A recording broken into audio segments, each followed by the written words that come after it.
Mis hermanos, Dios les bendiga. En esta ocasión vamos a tener el repaso de la lección de escuela sabática. Espero que este estudio sea de mucha bendición, que sea para reforzar más nuestro conocimiento y podamos aprender más de este importante tema que viene hablando la lección de escuela sabática, ya que durante todo este trimestre vamos a estar estudiando profecía bíblica. Antes de iniciar, queremos invitarles a que se suscriban al canal. Para nosotros como ministerio es muy importante que se suscriban. De esta manera el ministerio va a poder crecer y vamos a poder alcanzar a muchas almas con la verdad presente. Así que sean bienvenidos, hermanos, al canal Apología Adventista para que podamos aprender más de la palabra de nuestro Dios. En esta ocasión, hermanos, estamos presentando la lección de escuela sabática desde la ciudad de Chillás, es un nombre quiché, desde la ciudad de Guatemala. Así que estamos presentando una serie de conferencias bíblicas sobre verdad presente. Así que estamos presentando la lección de escuela sabática desde este lugar. La lección que vamos a estudiar es la lección número 2. La lección número 2 trae como título el Génesis como fundamento. Cuando hablamos de fundamento, hermanos, hablamos de la base. Cuando se construye una casa o un edificio, lo que se hace primero es el fundamento, la base, para que de allí, dependiendo de la base, todo el edificio va a quedar bien estructurado. El Génesis es el fundamento para poder comprender todas las profecías bíblicas. El libro de Génesis es el fundamento para comprender la simbología apocalíptica. Inclusive, más de 1000 referencias que se encuentran en el libro de Génesis provienen del libro de Génesis. Marque la bestia, 144,000, árbol de la vida. Son referencias que vienen del libro de Génesis. Todo.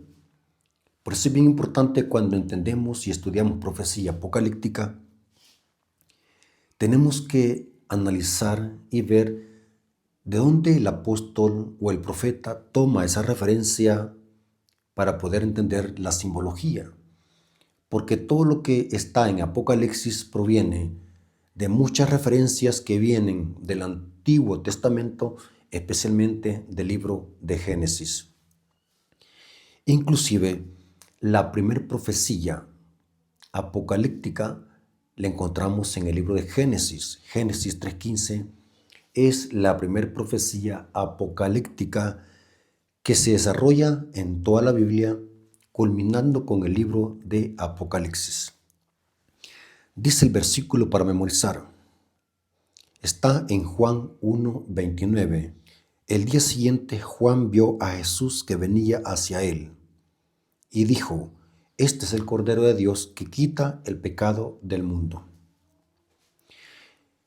La expresión o el símbolo de Cordero es una alusión a Génesis 3:21. La primera alusión a un cordero la encontramos en Génesis 3:21. Cuando Adán y Eva pecaron, Dios los vistió con pieles.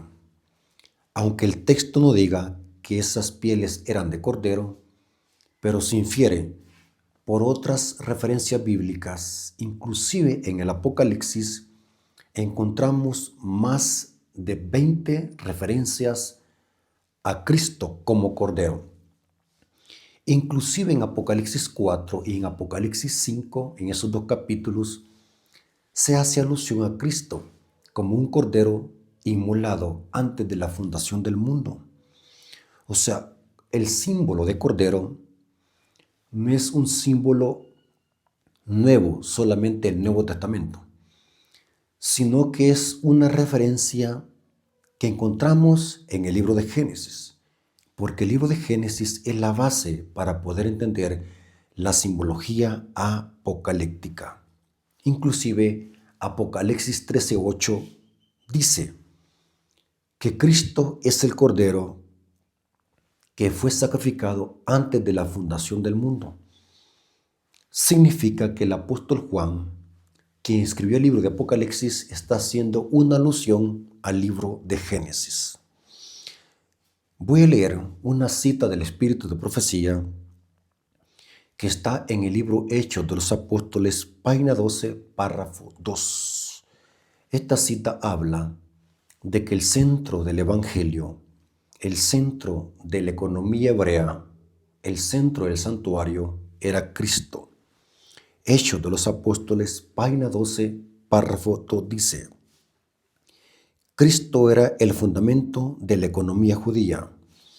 Todo el sistema de los tipos y símbolos era una profecía compacta del Evangelio, una presentación en la cual estaban resumidas las promesas de la redención.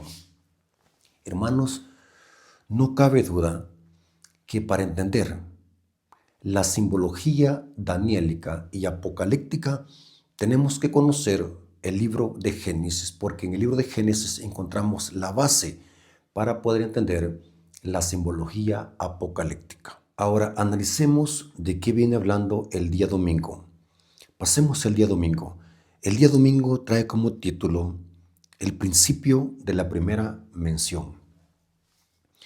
Ahora, cuando analizamos el libro de Génesis, es importante comprender que el símbolo que se menciona, ese símbolo es la base para poder comprender toda la simbología que encontramos en la Biblia, no solamente en el libro de Apocalipsis. Lo que significa que cuando Dios establece un principio o un símbolo, ese principio se establece como fundamento en toda la Biblia y no cambia. Y el fundamento lo encontramos en el libro de Génesis. O sea, hablemos del Cordero. Si en el libro de Génesis el Cordero simboliza a Cristo el Mesías, ese símbolo permanece en toda la Biblia, no cambia ni es alterado. Esos corderos que se sacrificaban en el santuario, esos carneros, simbolizaban al Mesías.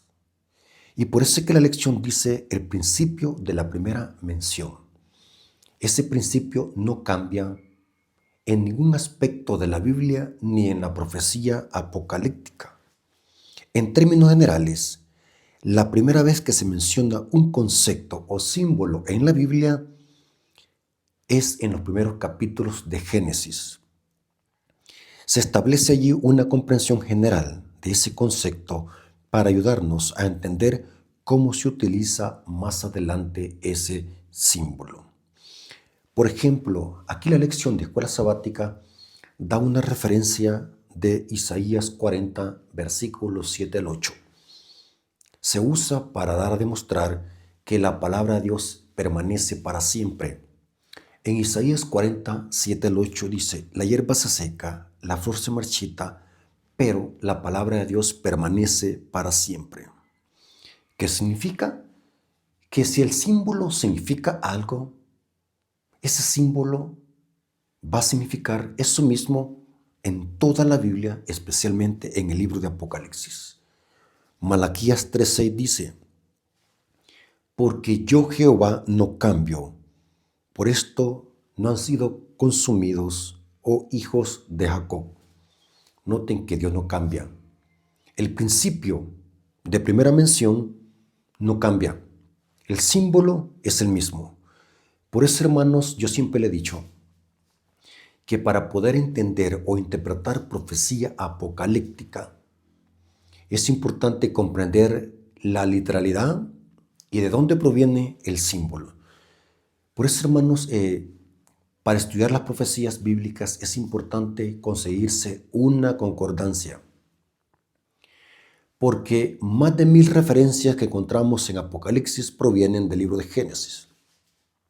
Babilonia proviene de Génesis 11, la torre de Babel.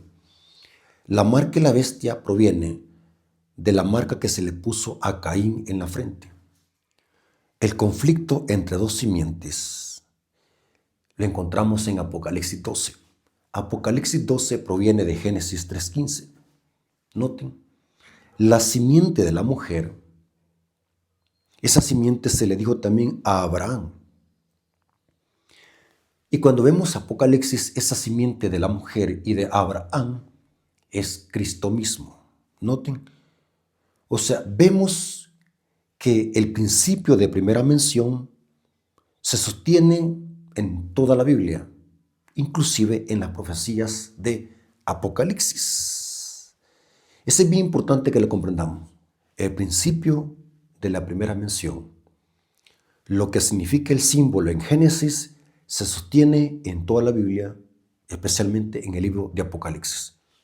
El símbolo de Cordero significa lo mismo, tanto en Génesis como en Mateo, como en Juan y como en Apocalipsis. Pasemos al día lunes. El día lunes dice la comprensión del amor de Dios. Ahora, cuando hablamos del amor de Dios, es importante comprender de que el amor de Dios ha sido distorsionado por la entrada del pecado. Dice la lección que al heredar de Adán y Eva una naturaleza pecaminosa, una tendencia al mal, también se distorsionó el concepto legítimo del amor de Dios.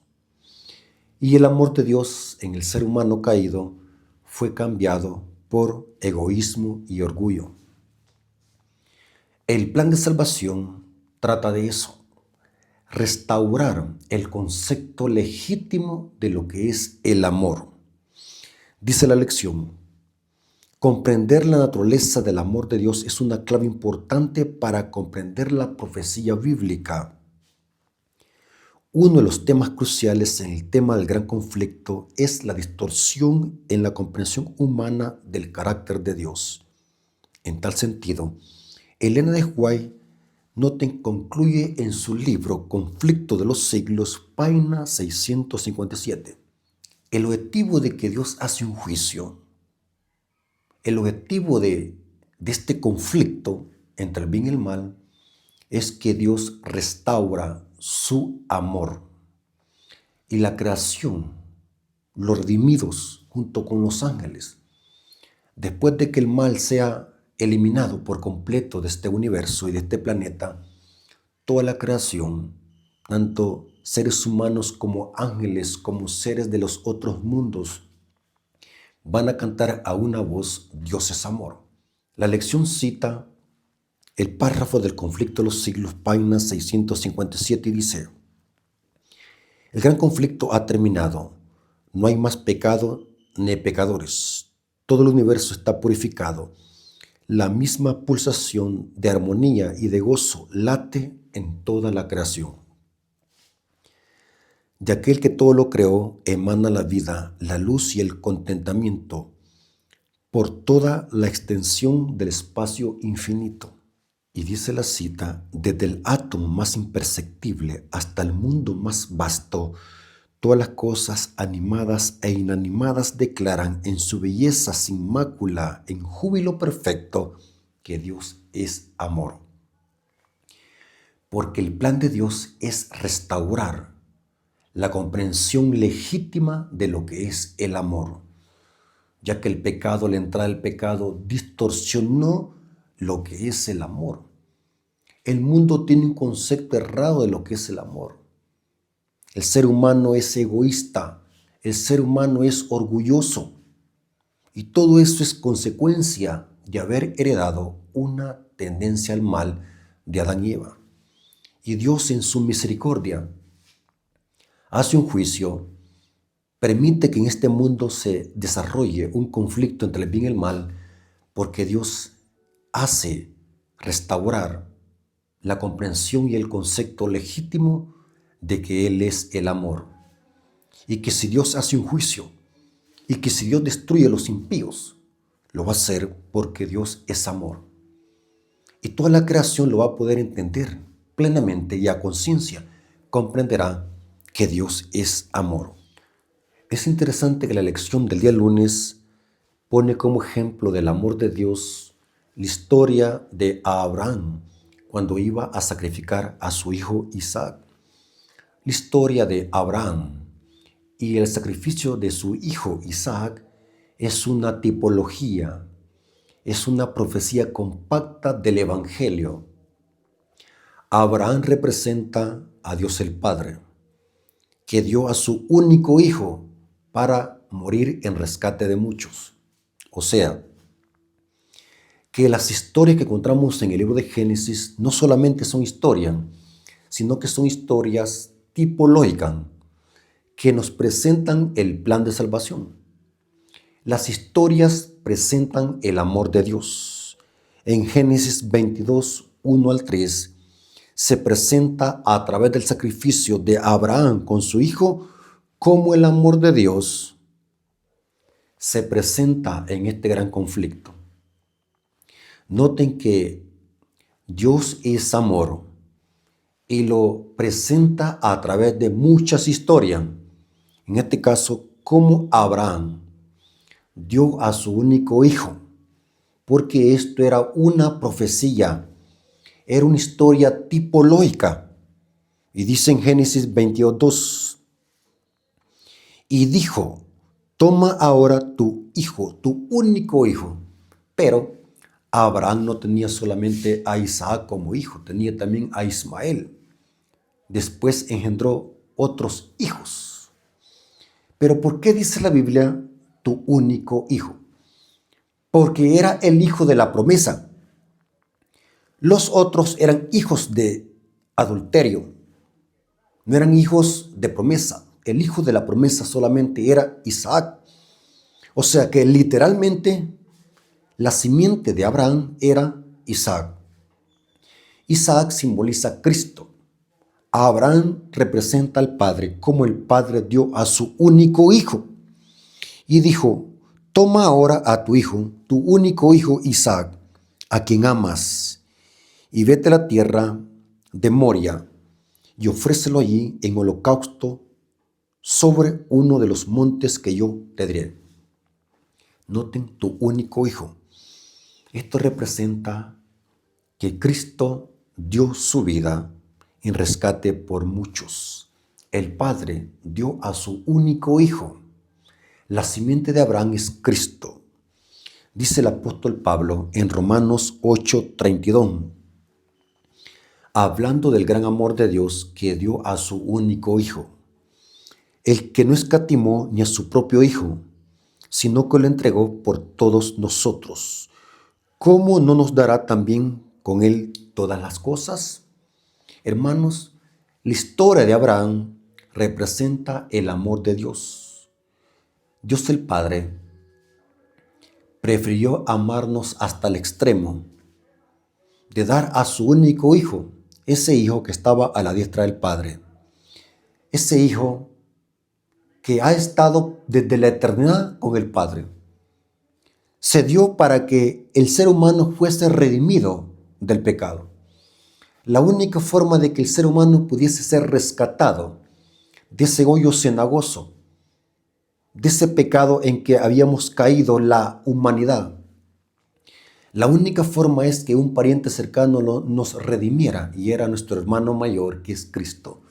Por eso es que dice Hebreos 2:11, que Cristo no se avergüenza de llamarnos hermano, porque Cristo es nuestro hermano que nos redimió. Isaac es un símbolo, es una tipología de Cristo, como Cristo murió por nosotros. Ahora pasemos al día martes. La pregunta de Isaac, ¿dónde está el cordero? Es interesante que cuando llegaron al monte de Moria, donde Abraham iba a sacrificar a su hijo, dice que cuando Isaac llegó al lugar, dice que Isaac preguntó, Padre, ¿dónde está el cordero? Porque en los holocaustos eran sacrificados corderos. Porque de Génesis la transmisión oral se había transmitido de que los corderos eran símbolos de la simiente prometida. Los corderos se sabía perfectamente bien de que simbolizaban al Mesías prometido. Esos animales que se sacrificaban en el santuario simbolizaban a Cristo. Ahora Isaac dice, Padre, ¿dónde está el cordero? Es interesante, hermanos, que la historia del sacrificio de Isaac es una tipología de cómo el Padre daría al Cordero como nuestro sustituto. Es interesante, hermanos, cuando analizamos la historia del sacrificio de Isaac. En resumidas cuentas, dice, pueden leer esto ustedes en Génesis 22, 1 al 13, dice que Abraham, cuando iba a sacrificar a su hijo con el cuchillo, dice que se apareció un ángel y le dijo, no sacrifiques al niño. La pregunta es ¿por qué? ¿Por qué Dios no permitió que el hijo de Abraham fuese sacrificado? Porque entonces se hubiera roto el símbolo. Porque no era Isaac quien iba a morir, sino el cordero. Más tarde dice que apareció allí un cordero entre los espinos. O sea, Abraham le dijo a Isaac, hijo mío, Dios proveerá. Por esa razón es que Dios no permitió que el hijo de Abraham muriese. Isaac no era el que tenía que morir, era el cordero. Es interesante, hermanos, que cuando analizamos la Biblia, noten cómo dice Génesis 22, versículos 7 al 8. Entonces habló Isaac a Abraham, su padre, y dijo, Padre mío. Y él respondió, heme aquí mi hijo. Noten que son palabras de amor. Heme aquí mi hijo. Y él dijo, he aquí el fuego y la leña, mas ¿dónde está el cordero para el holocausto? No lo encuentro aquí, padre. Tendríamos que haber traído uno, pero no vemos aquí ningún cordero. ¿Qué pasó? ¿Será que alguien lo va a traer después? Y noten qué interesante lo que dice Abraham. Y respondió Abraham, Dios proveerá de cordero para el holocausto, hijo mío. Esta historia nos presenta en tipología cómo Dios el Padre daría a su único hijo en rescate de muchos. Dios proveerá, porque el que tenía que morir era un cordero. Noten cómo dice Génesis 22:13. Entonces alzó Abraham sus ojos y miró, y aquí que a sus espaldas un carnero trabado en un zarzal por sus cuernos. Y dice, y fue Abraham y tomó el carnero y lo ofreció en holocausto en lugar de su hijo. Es interesante que el libro de Hebreos capítulo 11, 7 al 19, presenta claramente que este sacrificio de Abraham simbolizaba al sacrificio de Cristo, el sacrificio de un cordero sin mancha y sin contaminación. Hebreos capítulo 11, versículos 7 al 19. Hebreos capítulo 11, versículos 17 al 19. Por la fe Abraham, cuando fue probado, ofreció a Isaac, el que había recibido las promesas, ofreció su unigénito, habiéndolas dicho, en Isaac te será llamada descendencia, pensando que Dios es poderoso para levantar aún de entre los muertos, de donde en sentido figurado también lo volvió a recibir. O sea que el sacrificio de Abraham, el sacrificio que Abraham iba a hacer de su hijo, se hizo de una forma figurada, porque si Abraham hubiese sacrificado a su hijo, el símbolo se hubiese roto. Por eso que dice, en sentido figurado, también lo volvió a recibir. Porque el sacrificio de Isaac era una tipología, era una profecía compacta del sacrificio de Cristo Jesús, el verdadero Cordero. Noten cómo en Génesis encontramos el principio de primera mención, como vimos en el día anterior. El principio se establece. Y en el santuario se volvió a establecer más oficialmente el sacrificio de corderos. Y esto tenía que estar presente en la mente de cada israelita. Cuando llevaban un sacrificio de cordero al santuario, tenían que hacerlo con esa mentalidad, con esa fe puesta en que un día no muy lejano, Dios el Padre iba a enviar a su Hijo unigénito para morir por nosotros como un cordero sin mancha y sin contaminación. El libro de Isaías capítulo 53 se habla del padecimiento del Mesías como un cordero que fue llevado al matadero. Viene el apóstol Juan en el libro de Apocalipsis y presenta a Cristo como un cordero que fue inmolado antes de la fundación del mundo. Viene Juan el Bautista y presenta a Cristo como el cordero que quita el pecado del mundo. El apóstol Pedro dice en 1 Pedro 1, 18 al 19 que Cristo fue sacrificado antes de la fundación del mundo, como un cordero sin mancha y sin contaminación. Es interesante, hermanos, que cuando analizamos la historia de Abraham con Isaac, hay una perfecta armonía con lo que hizo el Padre con su Hijo Jesucristo. Por ejemplo, yo he sacado algunos paralelos. Hay muchos paralelos, pero solamente yo he sacado algunos para que notemos cómo la historia de Abraham, cuando iba a sacrificar a su hijo, es una profecía compacta del Evangelio y el amor de Dios. Dice así: así como Isaac subió y llevó la leña para el sacrificio, Génesis 22:6 dice eso, también Jesucristo cargaría una cruz de madera en su hombro. Eso lo dice Lucas 23:26. Así como Isaac subió al monte para ser sacrificado, Génesis 22:2, así también Jesús subió al monte a morir, al monte de Gólgota, que traducido es la calavera, Mateo 27:37. Así como Abraham subiría solo con su hijo al monte, Génesis 22:5, así también el Padre estaría solo con su hijo hasta la última hora de su agonía, Mateo 27:46. El cordero representa a Cristo. Isaac era un símbolo de Cristo. Interesante.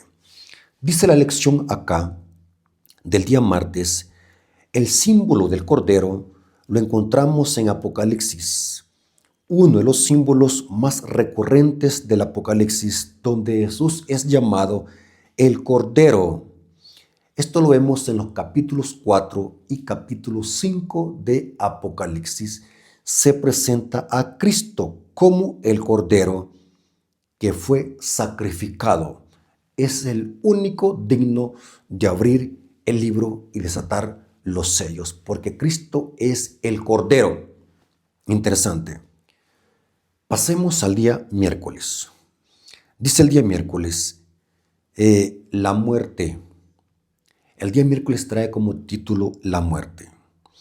La muerte es una cruda realidad que afrontamos en este mundo lleno de pecado. Es la consecuencia del pecado. Noten que la muerte no es pecado.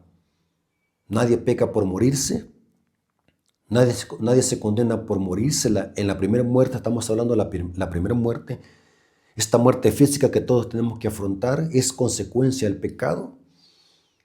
De la muerte que sí podemos escapar es de la muerte eterna, de la muerte segunda que dice Apocalipsis. Pero la muerte, o mejor dicho, las dos muertes, son consecuencia del pecado. La muerte es un ente extraño en este mundo. La muerte es algo que tendremos que afrontar tarde o temprano. La muerte es algo que está en contra de nuestra naturaleza. Por eso, hermanos, morir o escuchar la palabra muerte es algo que da miedo. Nadie se quiere morir. Inclusive la gente que se suicida en su agonía, su mismo cuerpo no pide morirse.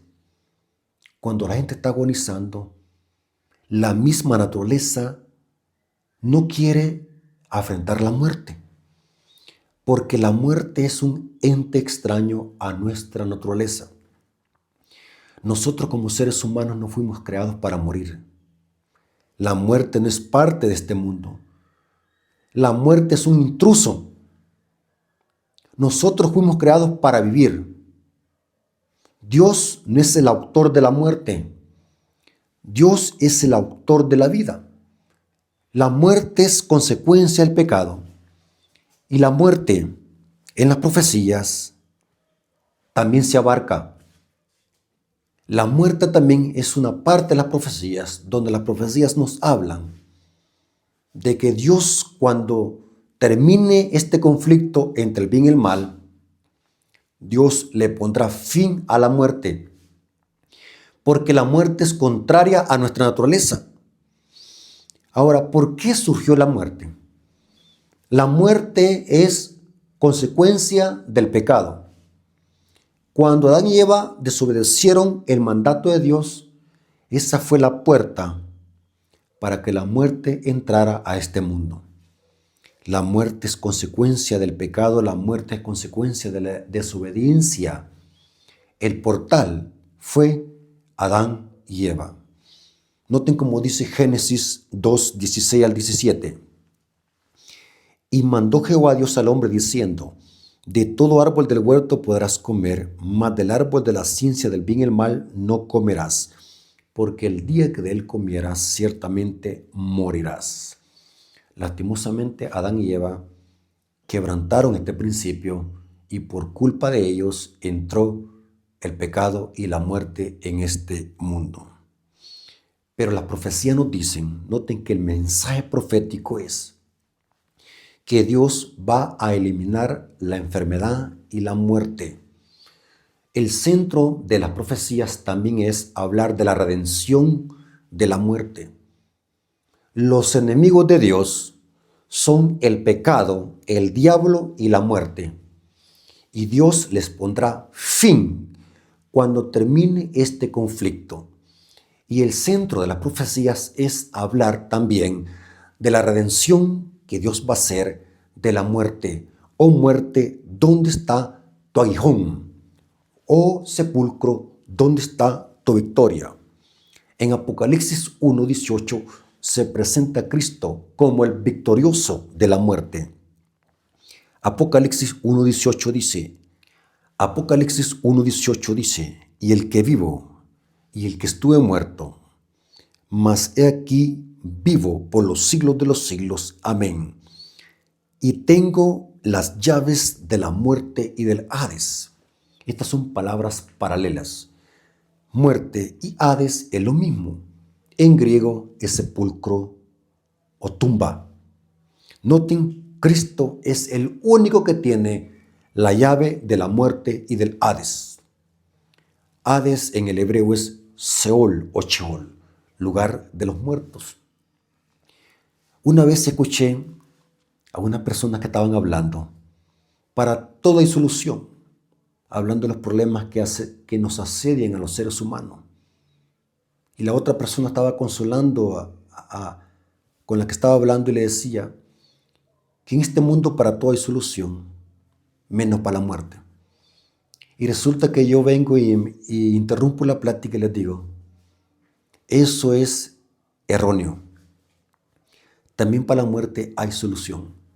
Y se me quedaron viendo y me dijeron, ¿cómo para la muerte?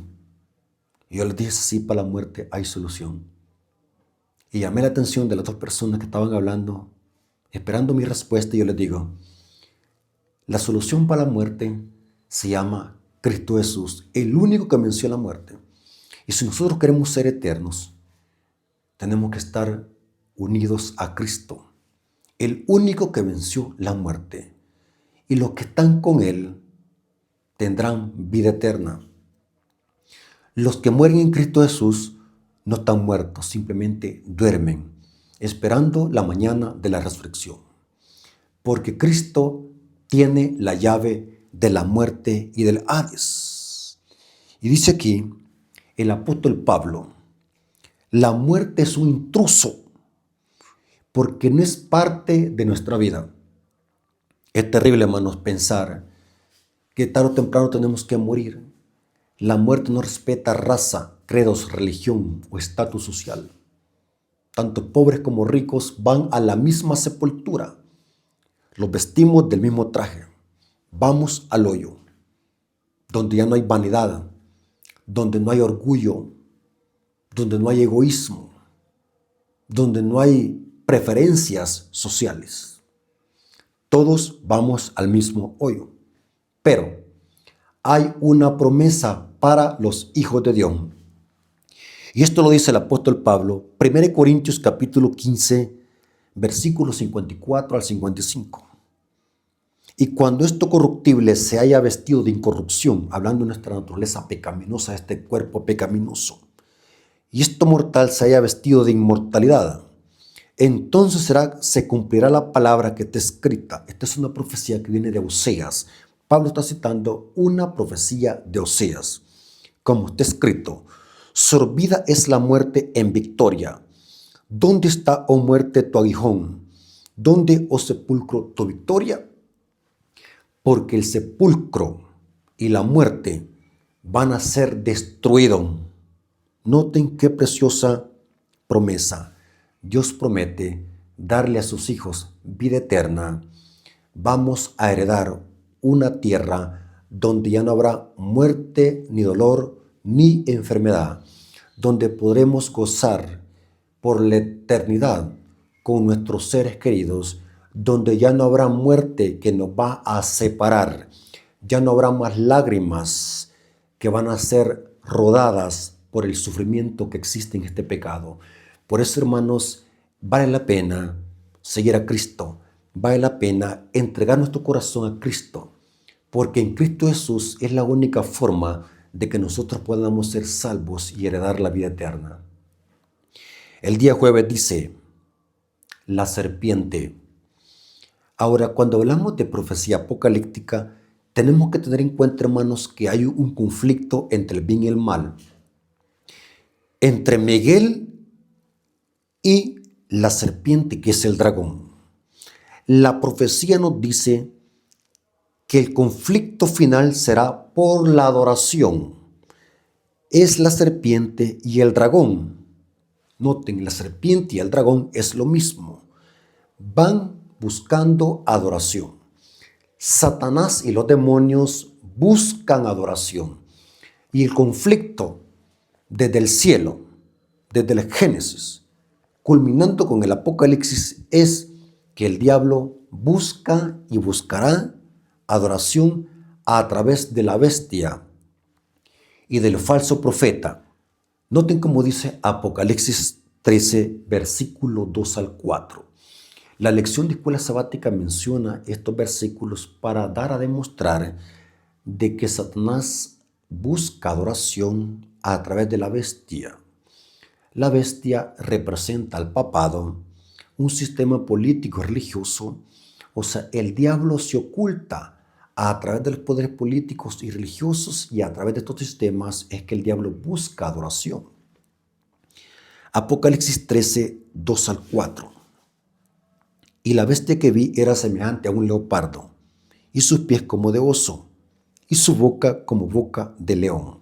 No hay mejor símbolo para simbolizar al sistema papal.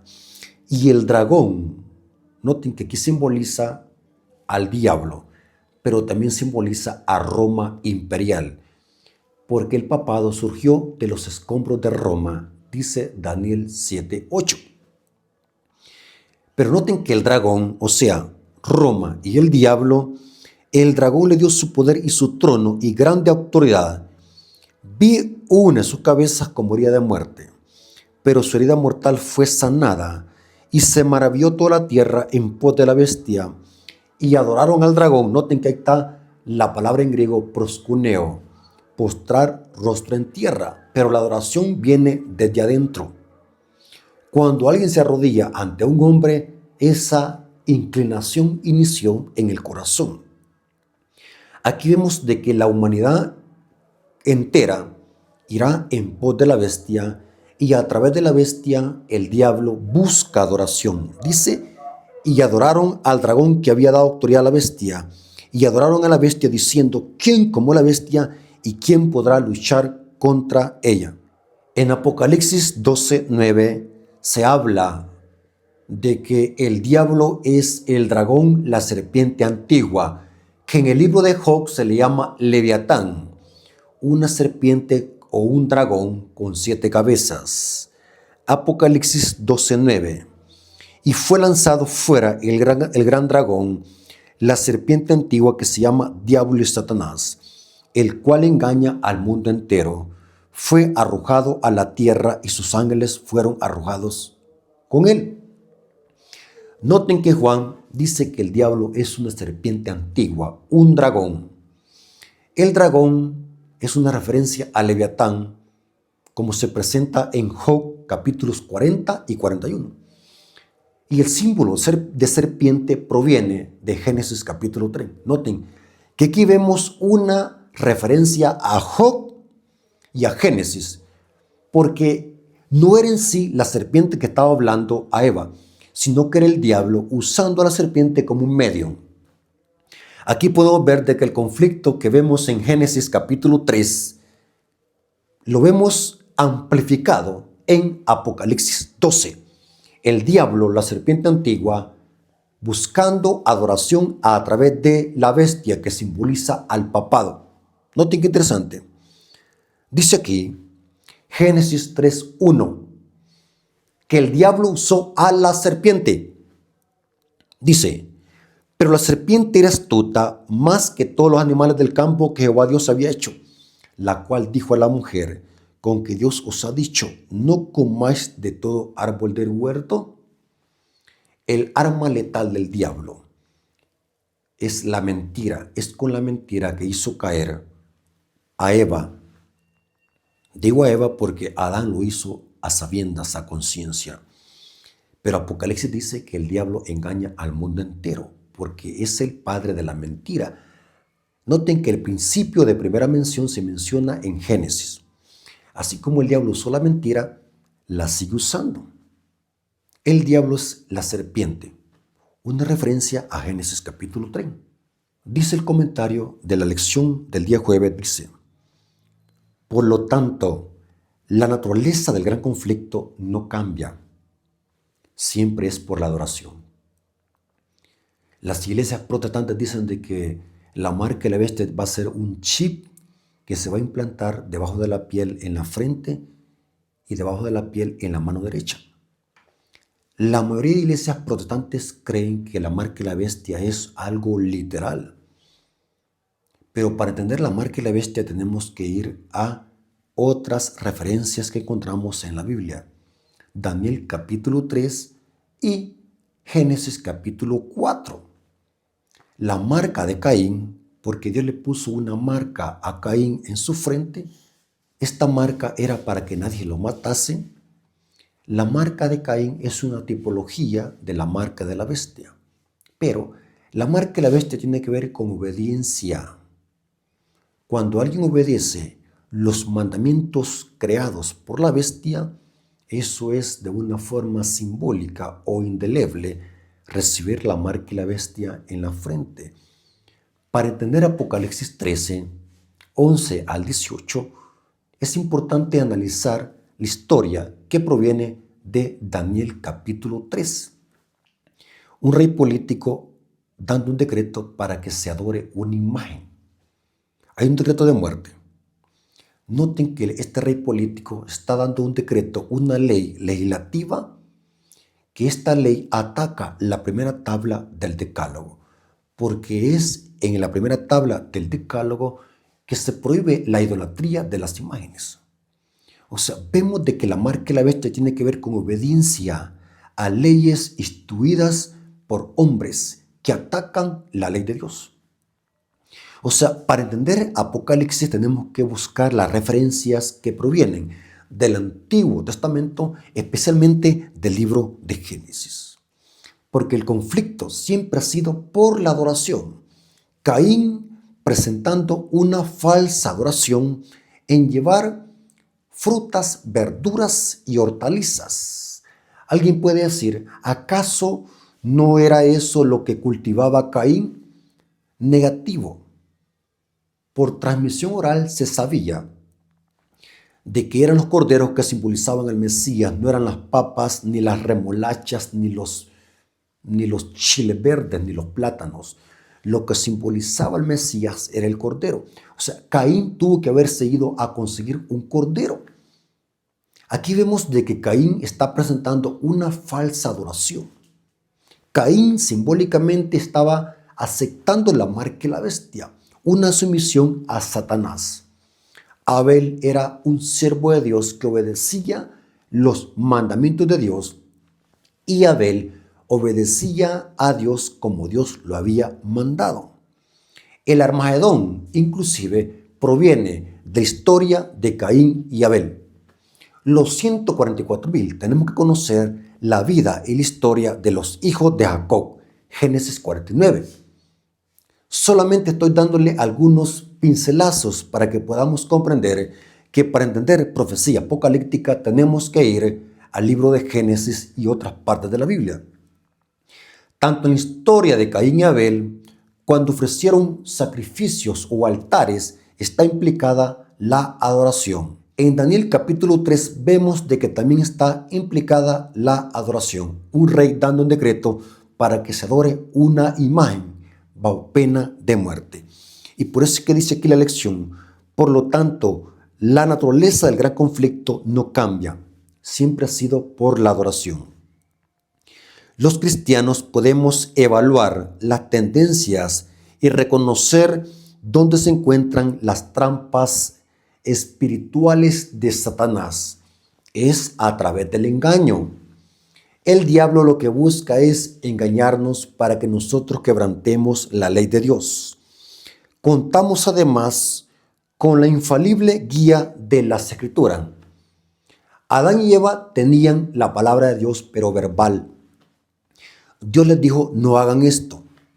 Aunque Dios no nos habla verbalmente como le hablaba a Adán y Eva, pero también tenemos las Escrituras, la palabra de Dios en una forma escrita, para que no seamos engañados por el diablo. El arma que nos protege de los engaños del diablo son las Escrituras, la palabra de Dios. Aquí dice, y sigue diciendo el comentario de este día, en vista de todo ello, no necesitamos ser víctimas de los engaños del diablo, aunque desgraciadamente muchos lo han sido y la mayoría lo será. ¿Por qué? Porque no obedecen lo que Dios ha dicho en su palabra, que es la Biblia. ¿Quiénes son los cristianos que van a ser engañados? Son los que descuidan la oración y el estudio de las Escrituras. Un cristiano que estudia, un cristiano que ore, jamás va a poder ser engañado por Satanás y sus mentiras. Cristo desenmascaró al diablo y dijo en Juan 8:44 que el diablo es el padre de la mentira. Voy a terminar con una cita del Conflicto de los Siglos que está en la página 609, párrafo 3. Esta cita dice con claridad quiénes son los que no serán engañados cuando se manifiesten los potentes engaños del diablo, cuando se manifieste con milagros y prodigios, lo que en Apocalipsis 13 se le llama hacer descender fuego del cielo. ¿Quiénes no van a ser engañados? Noten cómo dice la cita. Solo los que hayan estudiado diligentemente las Escrituras y hayan recibido el amor de la verdad en sus corazones serán protegidos de los poderosos engaños que cautivarán al mundo, merced al testimonio bíblico. Descubrirán el engañador bajo su disfraz. Hermanos y amigos queridos, espero que este repaso de la lección nos haya servido para que podamos comprender que para comprender las profecías bíblicas tenemos que conocer la simbología de dónde proviene. Y la mayoría proviene del libro de Génesis. Dios les bendiga y que la honra y la gloria sea para nuestro Dios. Amén.